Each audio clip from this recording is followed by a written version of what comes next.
Hello everyone, আপনাদের জন্য নিয়ে এসেছি বিয়ে বাড়ি ব্লগ। তো বিয়ে বাড়ির যেদিন হবে তার আগের দিন কি সুন্দরভাবে দই ভরা হচ্ছে।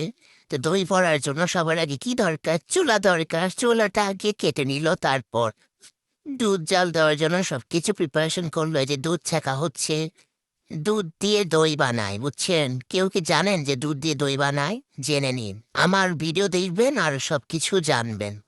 তারপর হলুদের স্টেজ।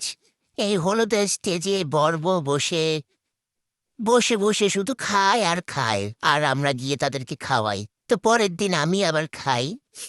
পরের দিন সকালবেলা আমি খিচুড়ি আর গরুর মাংস দিয়ে ভাত খাচ্ছিলাম।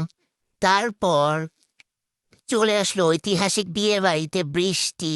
প্লেট নিয়ে শুধু সবাই নামে আর ওঠে, নামে আর ওঠে। বিয়ে বাড়িতে হঠাৎ বৃষ্টি, কি আজব, তাই না? তো এটাই ছিল আমার বিয়ে বাড়ি ব্লগ। আশা করি সবার ভালো লাগছে। আল্লাহ হাফেজ, থ্যাংকস ফর ওয়াচিং।